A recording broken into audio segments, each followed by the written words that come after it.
Tangan kanan madu, tangan kiri racun. Bagaimana sebenarnya sikap Inggris ke Indonesia? Ditulis oleh Haryadi dari siwar.com. Sebelum kita lanjut, jangan lupa subscribe dan nyalakan loncengnya agar Anda menjadi yang pertama mendapatkan informasi dari jurnal terupdate.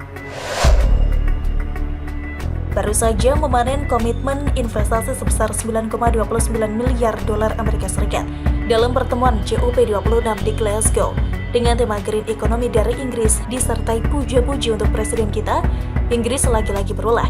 Kali ini pernyataan Menteri KLHK Siti Nurbaya bakar, dipotong dan dipelintir seolah Indonesia secara sengaja mengorbankan kelestarian lingkungan untuk pembangunan. Padahal baru beberapa hari lalu Pangeran Charles memuji upaya kita untuk memerangi perubahan iklim dan memberikan harapan. Inilah kenapa saya juga berharap pada semua keberhasilan Presiden Joko Widodo untuk memerangi masalah perubahan iklim, ucapnya dalam KTT G20 di Roma, Italia 1 November 2020 lalu. Tidak akan beda di mulut, beda di kelakuan ini dilakukan oleh media internasional yang menjadi representasi pemerintahan Inggris, BBC. Melalui artikel berjudul Indonesia termasuk negara pembabat hutan terbanyak, Menteri LHK, pembangunan era Jokowi tidak boleh berhenti atas nama deforestasi. Di artikel tersebut ditampilkan potongan cold tweet Menteri KLHK di 2 tweet terakhir saja sehingga menimbulkan persepsi yang keliru. Sontak potongan cold tweet ini direply dengan kemarahan netizen dan diramaikan EJW lingkungan tanpa berusaha mencari tahu apa yang sebenarnya disampaikan oleh Menteri KLHK. Padahal cold tweet tersebut menerangkan konsep sebenarnya dari Volume Net Carbon Sink 2030, yaitu tidak bisa diartikan begitu saja bahwa tidak boleh ada pohon yang sama sekali ditebang. Karena bagaimanapun Indonesia masih dalam periode perkembangan dan membangun ekonominya. Tidak bisa disamakan dengan negara-negara maju yang hutannya memang sudah habis sehingga memang patut diterapkan secara ketat. Indonesia harus membangun jalan dan berbagai fasilitas penunjang kesejahteraan yang masih dibutuhkan masyarakat, sehingga wajar bila ada lahan yang masih perlu dibuka. Dengan catatan tentunya pembukaan lahan diiringi dengan tindakan menanam kembali di tempat lain, sehingga bisa berimbang, atau bahkan lebih besar lingkup reforestasi ketimbang deforestasinya. Komitmen ini sebenarnya sudah ditujukan dengan upaya reforestasi di Indonesia. Pada tahun 2020 misalnya, situs Mango Bay mencatat upaya penanaman kembali 600.000 hektar mangrove di 34 provinsi. Cukup? Memang belum, dan akan terus ditambah, tapi upaya tersebut memang harus dilakukan. Tapi penjelasan ini kemudian dipelintir seolah Indonesia menolak mengurangi pembukaan lahan, terutama mengungkit posisi Indonesia sebagai 3 negara dengan tingkat deforestasi terburuk di dunia. Dan lagi-lagi tweet dipersalahkan untuk hal ini. BBC bahkan menuliskan keraguannya atas komitmen Indonesia terkait disahkannya Undang-Undang Cipta Kerja. Padahal data yang dimaksud diambil dari kurun waktu 2002 hingga 2020. Di grafik yang disajikan sebenarnya terlihat jelas bahwa sejak Presiden Jokowi menjabat, laju deforestasi sebenarnya sudah jauh berkurang. Bahkan BBC sendiri kemudian menyatakan bahwa sejak 2021, deforestasi sudah menurun jauh. Dan laju pembukaan ini dibandingkan dengan Brasil dan Kongo yang memang memperlihatkan peningkatan selama beberapa tahun terakhir. Kalau ada yang mesti dipersalahkan atas laju deforestasi tidak terkontrol di Indonesia, tentu telunjuk kita kemudian mau tidak mau mengarah ke presiden sebelumnya yang memang memperlihatkan grafik menanjak sejak 2005 hingga 2012. Tapi ya, sudahlah, kita tidak hadir di dunia ini untuk meratapi masa lalu, bukan? Cold tweet Menteri KLHK hanya menunjuk realita. Kalau tidak mungkin juga kita hidup hanya sibuk mengurusi lingkungan dengan mengabaikan rakyat yang butuh penghasilan dan kelaparan. Di sisi lain, seperti yang saya tulis dalam artikel sebelumnya, kita tetap harus selalu meragukan puja-puji dari banyak negara Eropa terkait masalah lingkungan. Di satu sisi mulutnya manis agar bisa mengeruk keuntungan sebesar-besarnya. Di sisi lain sibuk menggebuk dan menikam dari belakang, seolah negara kita adalah perusak alam nomor 1. Padahal dari hasil pembukaan lahan hutan itu, mereka nikmati juga hasil impor komoditinya untuk kepentingan bangsa mereka. Indonesia perlu bersikap tegas agar tidak terus-menerus menjadi korban dalam permainan ini. Sudah terlalu banyak permainan kata yang digunakan oleh pemimpin negara-negara Eropa untuk membuat kita kebingungan apakah mereka dalam posisi mendukung Indonesia menjadi negara yang berperan besar dalam pengurangan emisi karbon dan memerangi perubahan iklim, ataukah sekedar kata-kata manis untuk bisa mengeruk kekayaan kita dengan semurah-murahnya. Awas, 7 juta masa bakal geruduk Jakarta dengan tuntutan, ditulis oleh Anto Cahaya dari siwar.com. Sebelum kita lanjut, jangan lupa subscribe dan nyalakan loncengnya agar Anda menjadi yang pertama mendapatkan informasi dari jurnal terupdate. Di tengah negara kita baru saja menjadi sorotan dunia internasional di KTT G20 Roma, Italia, dan menjadi presidensi G20 2022. Tiba-tiba bau tak sedap menyeruak di bumi pertiwi. Pasalnya kelompok yang menamakan diri mereka Persaudaraan Alumni atau PA212, Novel Bamukmin, atau kerap dipelesetkan oleh warganet menjadi Nopel Bawukmin tersebut hendak kerahkan massa sampai 7 juta datang ke Jakarta. Alasannya, Nopel Bawukmin pun karena mereka konon sudah kangen lama tidak bertemu lalu cipika-cipiki.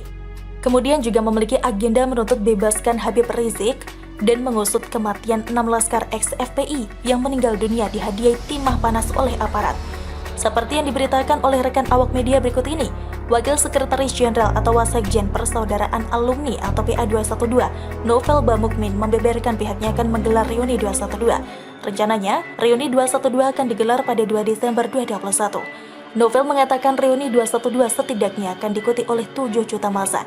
Mereka semua bakal turun ke jalanan untuk menuntut pemerintah Indonesia agar membebaskan Habib Rizik Syihab. Selain itu, massa yang mengikuti reuni 212 juga mendesak pemerintah untuk mengusut tuntas kasus pembantaian 6 anggota FPI. Dari 7 juta orang akan hadir karena massa 212 sudah kangen untuk reuni, kata Novel Bamukmin seperti dikutip terkini.id, Senin 1 November 2021.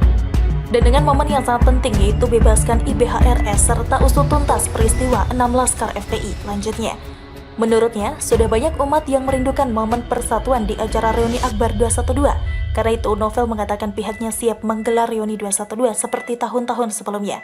Karena masa 212 sudah banyak kangen untuk reuni dan dengan momen yang sangat penting. Karena demikian Novel menyebut reuni tahun ini berbeda dengan reuni tahun-tahun sebelumnya. Kali ini, pihaknya akan mengangkat tema menuju silaturahmi Akbar 212 di reuni 212 mendatang. Sebagai informasi, demo 212 merupakan aksi unjuk rasa dari umat Islam yang digerakkan oleh Habib Rizik Syihab. Aksi ini pertama kali dilakukan pada 2 Desember 2016 silam. Entah mengapa tiba-tiba kopi di meja seketika menjadi anyep membaca celoteh Nopel Bawukmin di atas dengan segala statement dan rencananya tersebut. Menyebut massa 7 juta, kok begitu enteng ya? Itu massa dalam bentuk raga manusia apa kumpulan karbon monoksida? Hahaha. Pasalnya, 7 juta itu setara dengan 70% jumlah penduduk DKI Jakarta yang sekitar 10 juta jiwa. Kelompok ini paling jago kalau hiperbola. Apakah pecinta serta pengikut reuni 212 ini tidak memiliki nalar dalam batok kepala? Kiranya hanya kumpulan pengangguran dan tidak memiliki aktivitas dalam hidup yang mau sekedar kumpul-kumpul untuk hal yang unfaedah. Lagi pula tuntutan yang hendak digaungkan sama sekali tidak beralasan. Soal negara dan hukum yang berlaku di Republik ini dengan mudahnya diinjak-injak sedemikian rupa. Kasus Habib Rizik sudah berketetapan hukum yang berlaku sesuai undang-undang. Dengan kasus tewasnya 6 laskar ex-FPI pun sama. Bahkan Bah Amin Rais yang membentuk tim pencari fakta pun dalam rilisnya telah mengakui tidak menemukan kesalahan dari pihak aparat dalam hal ini TNI Polri. Kita patut menduga kangen-kangenan model Nopel dan konco-konconya itu hanyalah untuk kepentingan segelintir orang saja. Saya mencatat ada beberapa alasan mengapa mereka tiba-tiba wacanakan kumpul. Pertama, agar eksistensi PA212 terjaga atau sebagai panggung buat narsis dan eksis setelah induk organisasi mereka FPI dinyatakan organisasi terlarang setara PKI, HTI, DI atau TII, dan lain sebagainya. Meski kabarnya sudah membuat organisasi serupa dengan nama yang sama FPI, Front Persaudaraan Islam, tapi nampaknya mandul dan impoten, sama sekali tidak diminati massa. Toh sudah diblokir rekeningnya, kering.